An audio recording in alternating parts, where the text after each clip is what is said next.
Welcome to Tennis Spin, where we put our spin on your tennis. Today, swing weight. What is swing weight? Why am I always analyzing swing weight? Why do the pros care about swing weight? Stay tuned.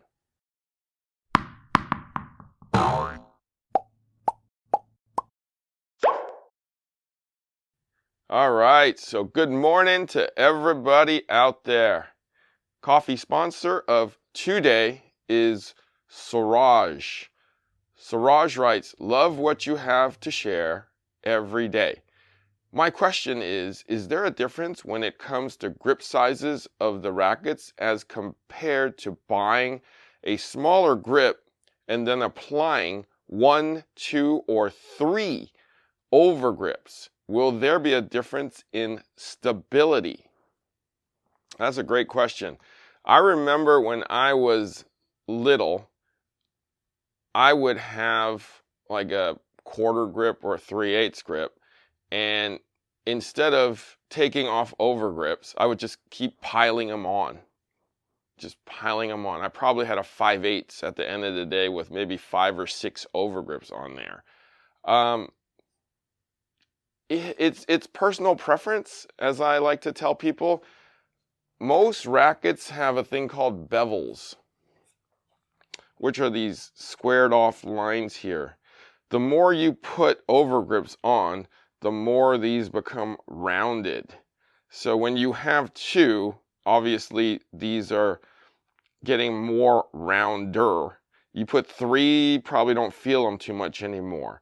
So depending upon how sensitive you are to not feeling the bevels themselves, will depend on if it's okay for you.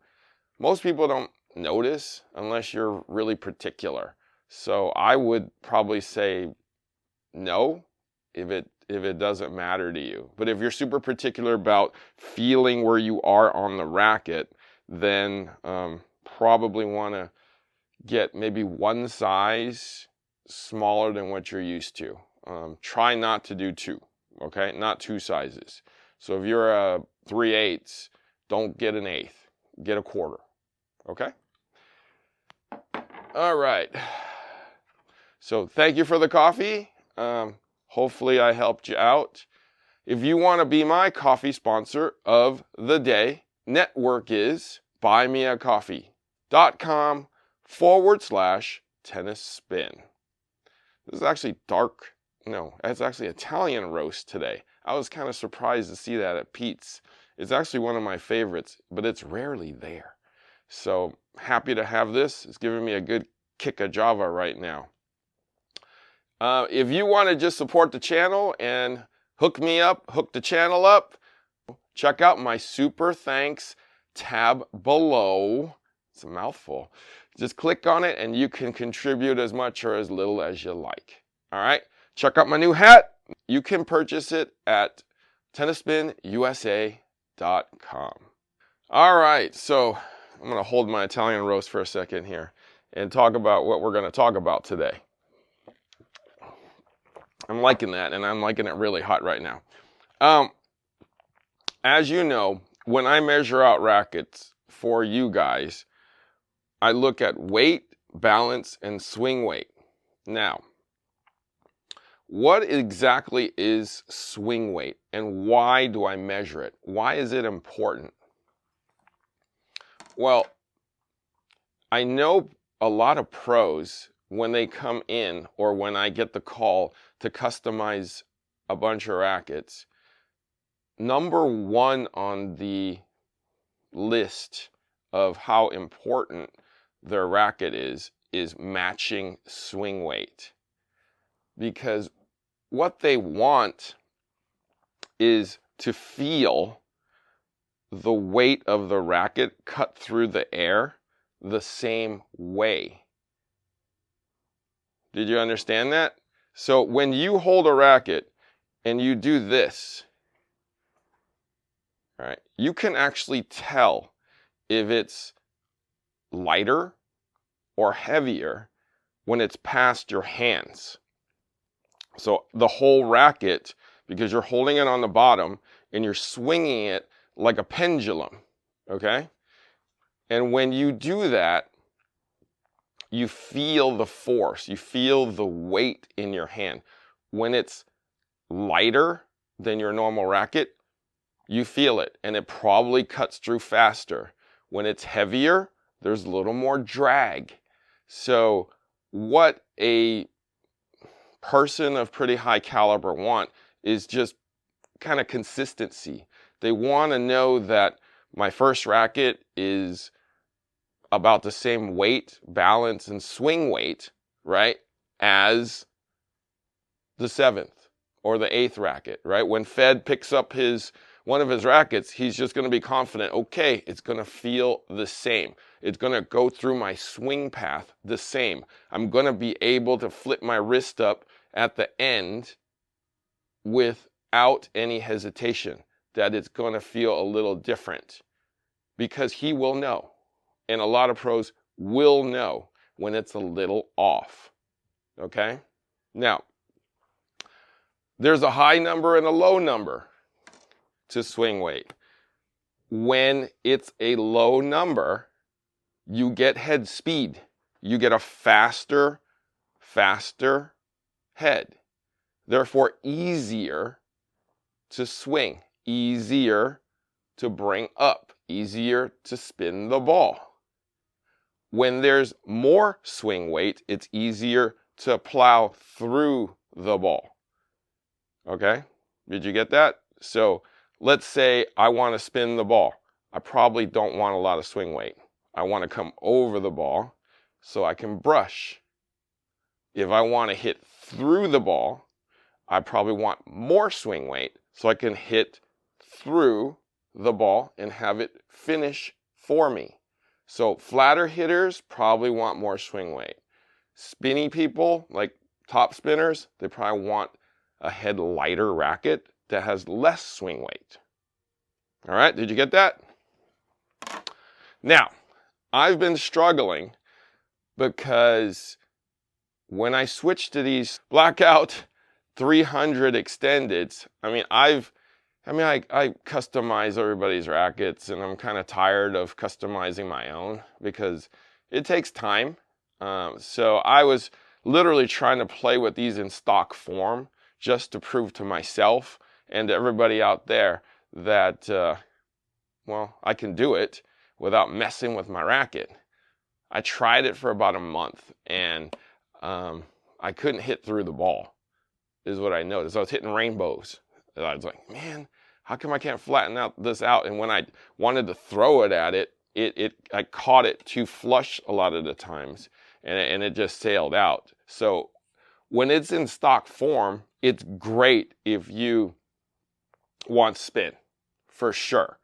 I can spin the ball easily with this, but I was kind of struggling to hit through the ball. And as you guys know, I like lead.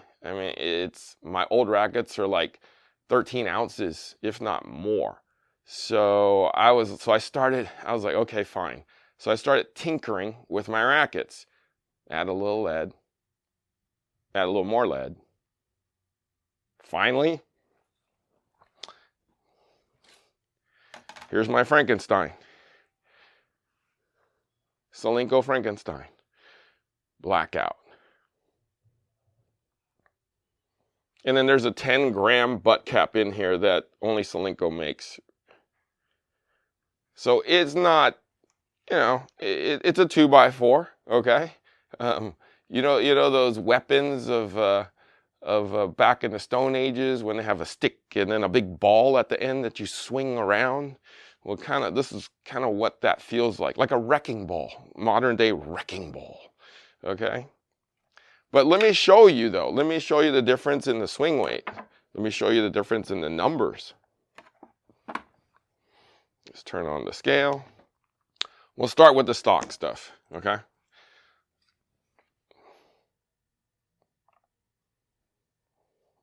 $321, which is 11.3. Okay. let's do Frankenstein. Not bad. 12.2 only.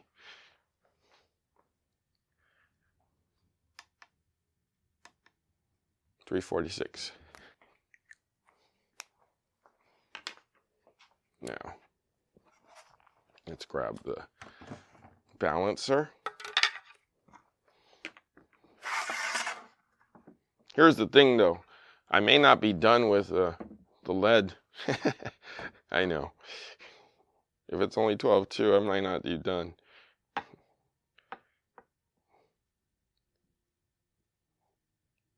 And here's the thing about these numbers that I do. I only add the lead and I play. I actually don't calculate the numbers until I find what I like. And then I take numbers down because I'll drive myself crazy if I'm trying to measure what I like. This is kind of like, not like a test kitchen, you know? There's no test tennis here. So I'm not like adding a drop of this and then calculating that. It's not that kind of game, okay? We're not baking cookies here or you know, cakes, okay?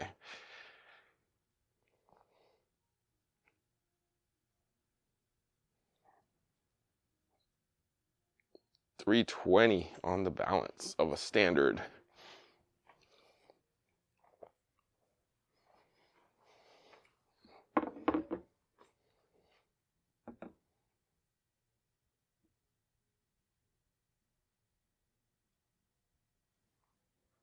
Wow. It's actually head lighter. It's like 319, 318, 318.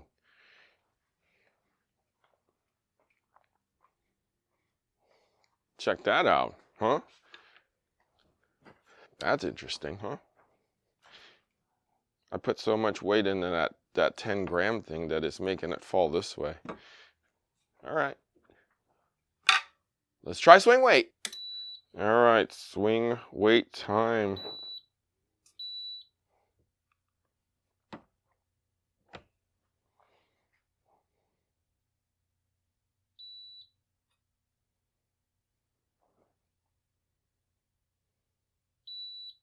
$318.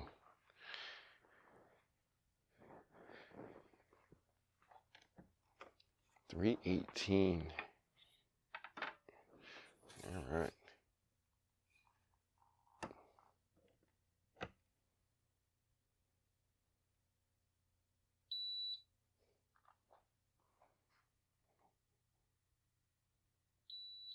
$348.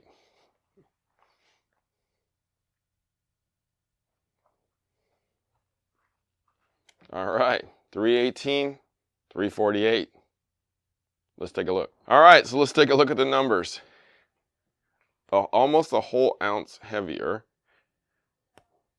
Balance, though, it's actually supposedly heavier in the stock version. Supposedly. It's probably because of that 10 gram weight in the butt cap there. Stock version, swing weight is 318. In the custom, it's 348. 348. What does that mean, though? What does that mean? In the standard version, I'm able to maneuver this a lot easier, a lot faster.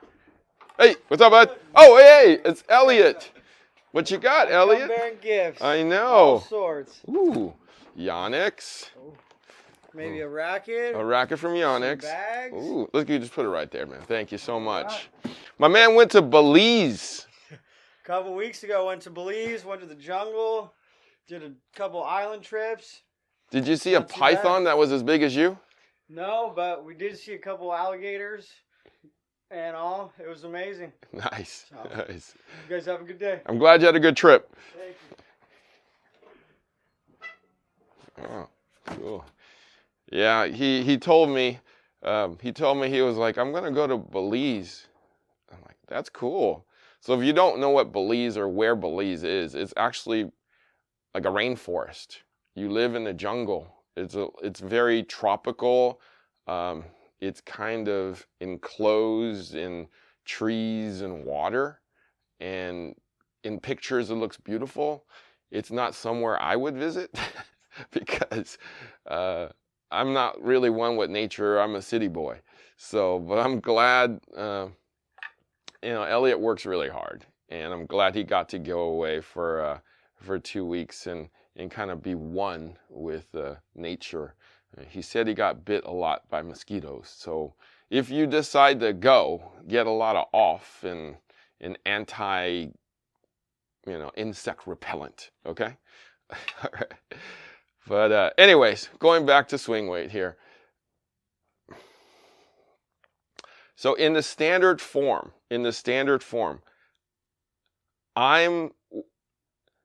got comfortable hitting short court with the standard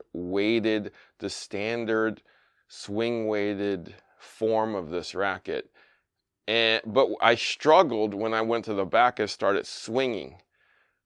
That's when this kind of came into place. I couldn't do short court with this because my wrist is cold, my arm is cold, and I just can't get this up and through like this. Therefore, my new tactic is short court with the standard. As I go back to the baseline, I start bringing in Frankenstein to help hit through the ball. So I don't suggest everybody do that, but that's one way for me to warm up my wrist. Now, but what and why, do they make rackets like this and then have you possibly customize it or have me customize it like this? Well, most people can handle this pretty easily, right? I mean, you can swing this, it's easy power, you can spin it easily. You can maneuver the racket however you want. Now, upon impact though, you can actually roll it, right? You can cut it, you can roll it, and it's easy to turn like this. When it's like this though, when it hits and you hit it late or off center, it kind of becomes a little unstable, right? If you add the lead, it actually stabilizes the racket. And that's where swing weight kind of comes into form. When you add all this lead and add the swing weight and add more swing weight, it's like I told you, a wrecking ball coming through, overtaking the ball, and then sending the ball out of there. Versus, let's say, a lighter wrecking ball, right? It's going to take more hits to actually break what you're trying to break when it's lighter. So I would kind of categorize this as, if you want more spin, definitely go lighter. If you want more plow, go a little heavier. If you can control the heavier swing weight and impart spin on it, then that's kind of the best of both worlds. So I would suggest that if you want more plow, that you would have to consider, can you control the racket? Can you impart the spin on the racket when you have a higher swing weight? So there's always kind of a balance in tennis. Like spin, like ultimate spin, right? And then where's ultimate plow, right? You're going to have to be able to drag whatever you add to it across your swing path. At impact, maybe impart that spin. The more you add, though, to the head of this racket, the more it's going to want to come through the ball versus up and over the ball. Okay? So you have to figure out where your sweet spot is on that. All right? So here's some keys, though, to adding lead and changing swing weight. Wherever you add weight to, wherever you add lead to, you will increase swing weight, as you can see by this chart, okay? Don't think that you can add lead to here and not increase there. Wherever you add it will add swing weight. there is one place on this racket that will not increase the number. There's one place, and it's right here. It's right, for some reason, right here is the place. You can add some lead there to manipulate it and not have that number go up. It's literally like right there, like about 2-3 inches, okay, before it hits this part, this throat part. And that's where, you know, if the rackets are way far apart, that's where I kind of manipulate the rackets to kind of make you feel what you're wanting to feel or needing to feel, okay? But wherever you add it, like from here on down, it's going to have more swing weight because the racket is now heavier and have more momentum coming forward, okay? It's kind of, think about doing this. If you add lead to even if you add lead to the top of your wrecking ball, you know, it's going to still do this, right? There's still weight coming through, okay? So that's swing weight explained, okay? Find your swing weight and see what suits you, okay? A little lead sometimes goes a long way. Okay, remember that. So start little and then build up. Don't be like me. Don't be addicted to lead. All right, guys, thank you for watching Tennis Spin, where we put our spin on your tennis.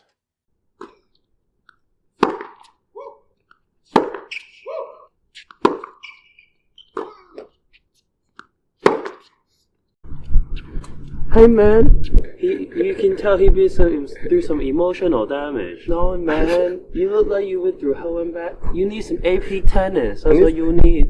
I have some emotional damage.